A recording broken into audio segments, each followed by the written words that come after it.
Pensé que mis hijos me cuidarían hasta que me pasó algo. Nadie quiere pensar en esto, ni tú ni yo, porque pensar en esto significa aceptar algo que la mayoría de nosotros llevamos años evitando, que puedes llegar a viejo y necesitar ayuda, y que la ayuda que imaginaste que estaría ahí no está. No porque tus hijos sean malos, no porque no te quieran, sino porque la vida que imaginaste que tendrías con ellos cerca nunca fue la vida real. Era la vida que tú construiste en tu cabeza mientras los criabas, mientras te sacrificabas, mientras trabajabas, mientras te decías a ti misma que todo ese esfuerzo tendría sentido después. Cuando fuera mayor, cuando los necesitara. Ese después llegó, y no se parecía en nada a lo que imaginé. Tengo 72 años, y hace 18 meses me caí en el baño de mi casa, sola, a las 11 de la noche, y estuve en el suelo 4 horas antes de que alguien supiera que algo había pasado. 4 horas. Con 2 hijos que viven en esta misma ciudad. Eso es lo que voy a contarte hoy. Yo fui una madre que lo dio todo. No lo digo para que me aplaudan, lo digo porque es la verdad y porque es parte de entender cómo llegué hasta aquí. Crié a mis 2 hijos prácticamente sola, después de que mi esposo murió cuando ellos tenían 14 y 11 años. Trabajé doble turno durante años. Hice lo que había que hacer sin quejarme, porque no había tiempo para quejarse y porque ellos me necesitaban entera. No hubo vacaciones grandes, no hubo lujos, hubo lo necesario y a veces un poco menos que lo necesario. Pero hubo presencia, siempre estuve, en las enfermedades, en los problemas de la escuela, en los corazones rotos de la adolescencia, en las crisis de la adultez temprana. Siempre fui yo la que contestaba el teléfono, siempre fui yo la que aparecía, y en algún lugar de mi mente, sin que nunca lo dijera en voz alta, fui construyendo una cuenta, no con maldad, sin darme cuenta siquiera, pero la construí. Una cuenta donde yo ponía y ponía, convencida de que cuando me tocara necesitar, alguien estaría ahí para devolver. Mi hijo mayor se llama Gerardo, tiene 46 años, vive a 15 minutos de mi casa. Tiene su trabajo, su esposa, sus 2 hijos, una vida completa, una vida ocupada.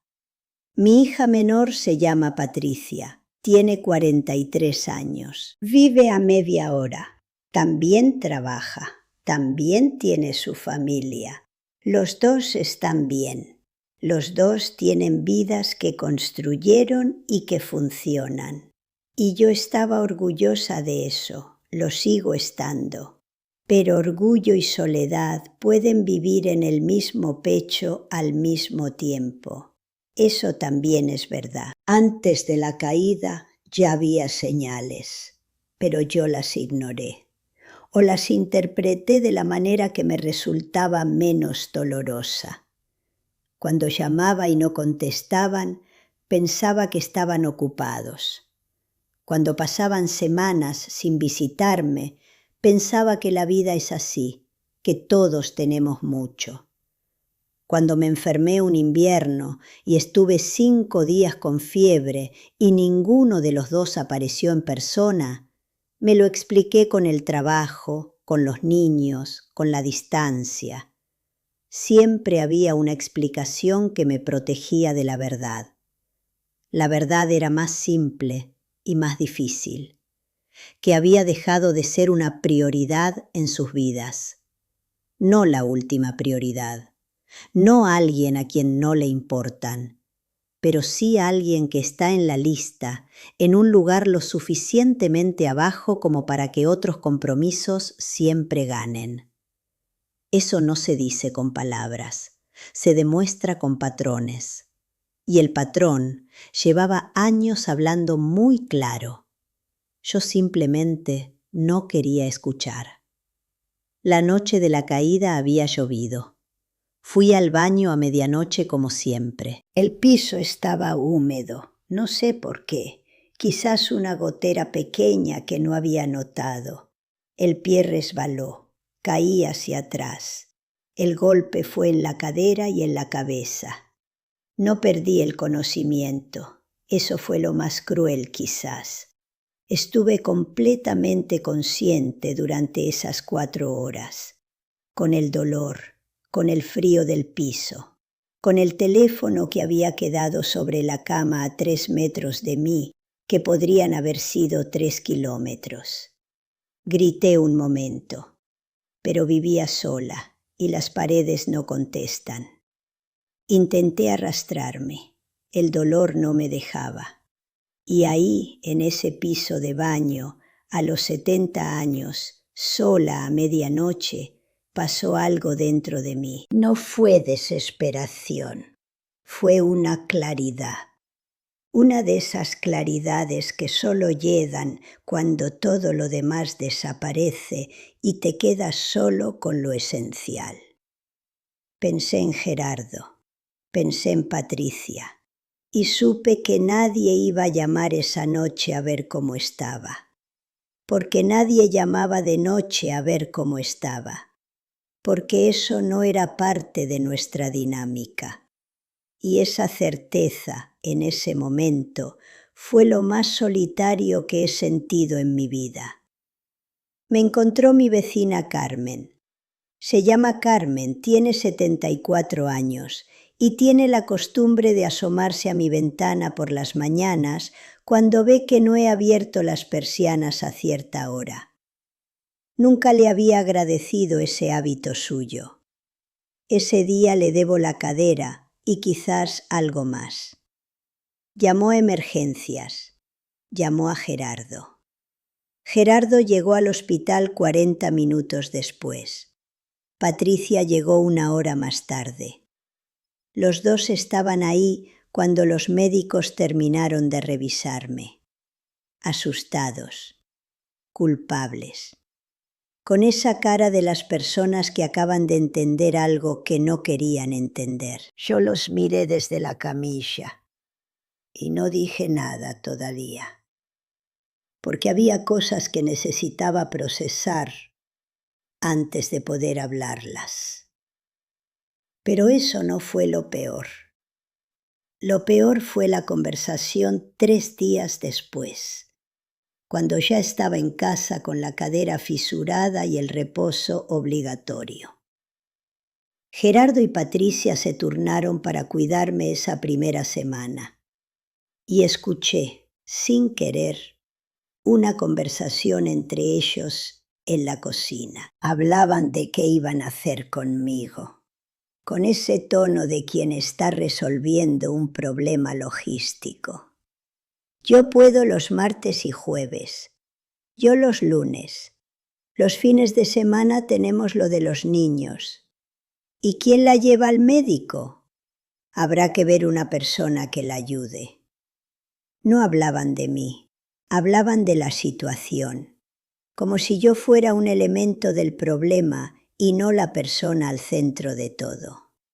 No lo hacían con maldad, lo sé, pero escucharlo desde el cuarto, con la cadera doliéndome y el corazón doliéndome más, fue uno de los momentos más duros de mi vida. Y ahí fue cuando entendí algo que había estado evitando entender durante años, que la reciprocidad que yo esperaba no era un acuerdo que habíamos hecho, era una fantasía que yo había construido sola. Mis hijos nunca me prometieron que estarían ahí cuando los necesitara. Yo nunca se los pedí directamente. Nunca tuvimos esa conversación. Yo di durante décadas esperando que el amor solo funcionara en los dos sentidos de manera automática. Y el amor no funciona así. El amor necesita conversación, necesita expectativas dichas en voz alta, necesita que las personas sepan lo que necesitas porque se lo dijiste, no porque lo deberían adivinar. Yo nunca les dije que los iba a necesitar. Nunca hablamos de qué pasaría cuando yo fuera mayor. Nunca pregunté, ¿qué piensan hacer cuando yo no pueda sola? Esa conversación me daba miedo. Y el precio de no haberla tenido fue 4 horas en el suelo de un baño. Quiero preguntarte algo. Y si tienes hijos adultos, quiero que lo pienses en serio. ¿Han hablado alguna vez, tú y tus hijos, de qué va a pasar cuando tú envejezcas? ¿Han puesto sobre la mesa, con palabras reales, qué esperas de ellos y qué pueden ellos realmente darte? Porque si no lo han hablado, los dos están operando con supuestos. Y los supuestos en las familias casi siempre terminan en decepciones. No por falta de amor, sino por falta de conversación. El reposo duró 6 semanas. En esas 6 semanas pasaron cosas que no esperaba. Gerardo apareció más de lo que había aparecido en años. No todos los días, no con la constancia que quizás una parte de mí hubiera querido, pero apareció. Y en una de esas visitas, una tarde que los dos estábamos callados viendo la lluvia desde la ventana, me dijo algo que no olvidé.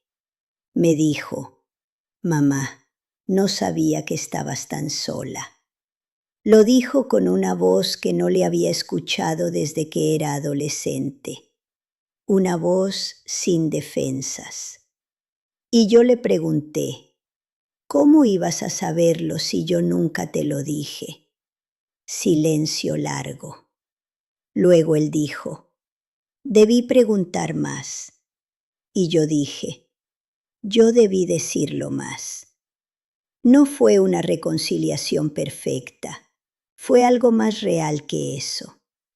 2 personas reconociendo su parte en algo que había salido mal, sin que ninguno cargara con todo, sin que ninguno quedara absuelto de todo. Con Patricia fue diferente y más difícil. Patricia tiene una culpa que no sabe muy bien cómo manejar. Se le nota en cómo habla, en cómo a veces está conmigo, pero con la cabeza en otro lado, en cómo a veces me llama 2 veces en un día, como para compensar semanas de silencio. No le he dicho que eso no funciona así, que la culpa en ráfagas no reemplaza la presencia constante. Quizás se lo diga algún día, cuando encuentre las palabras y el momento. Pero también entiendo que ella está procesando algo a su manera y a su ritmo. Los hijos también procesan, también se equivocan, también aprenden tarde algunas cosas, igual que nosotros. Tomé decisiones después de la caída, decisiones que me costaron porque tocaban cosas que yo no quería tocar. Contraté a una persona que viene 3 veces a la semana a ayudarme con la casa y a hacerme compañía. Se llama Rosa. Tiene 55 años. Es tranquila y directa y no me trata como si fuera frágil, que es exactamente lo que necesitaba. También hablé con un médico sobre lo que necesito de ahora en adelante para vivir con más seguridad. Cambié cosas en la casa, agarraderas en el baño, una alfombra antideslizante, pequeñas modificaciones que antes me parecían cosas de viejos y que ahora entiendo que son simplemente cosas de personas que se respetan. Y empecé a hablar más. Con Gerardo, con Patricia. No con reclamos, no con el inventario de todo lo que no hicieron, sino con honestidad simple. Esta semana me sentí sola. Necesito que me llames aunque sea 10 minutos. El miércoles tengo médico. ¿Puedes llevarme? Cosas concretas, necesidades reales dichas con palabras reales.